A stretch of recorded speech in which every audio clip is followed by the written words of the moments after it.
Yangi Alloh taolo 5 ta narsani va'da qiladi. Diqqat qilaylik. Ya'ni biz aytgan subhanalloh, alhamdulillah, Allohu akbar deyotganimizga oxiratda olamiz ajrni. Lekin dunyoviy hayotimizda ham qandaydir bir foydasi bormi degan savol bo'lsa, quloq solib turaylik. Yursilis samaa alaykum midrara va yumdidkum bi amwalin va banin va yaj'al lakum jannatin va yaj'al lakum anhara. Sizlar istig'for aytsanglar deyapti Nuh alayhisalom.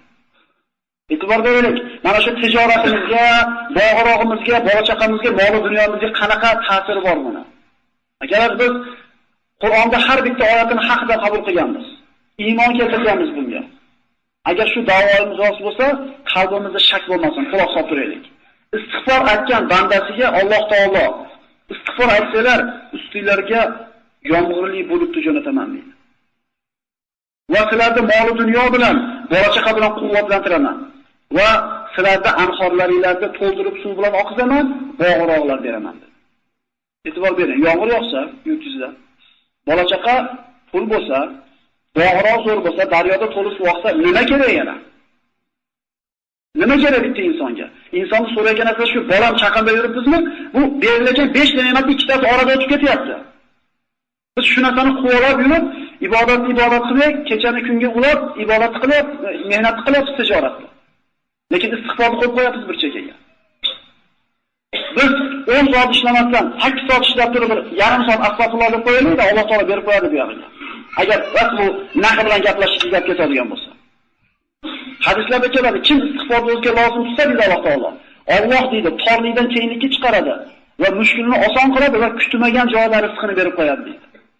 Bizning e'tiqodimiz qani buning ustida? Istig'forda tinimsiz yurish, istig'for nima? Astagfirulloh va atubu ilayh. Astagfirulloh qiyin emas. Qiyin emas. Biz 100 marta astagfirulloh deb qo'ygandan keyin 2 soatdan keyin turamiz mashinamizda. To'g'rimi? Chunki o'sha yerga chiqqanimizda bizga non bor. Bu kalimani aytib o'tirsa bizga non yo'q. Biz kalimani aytib qo'yib turib qo'limizni sal qimlatib qo'yib Alloh taolo beraveradi.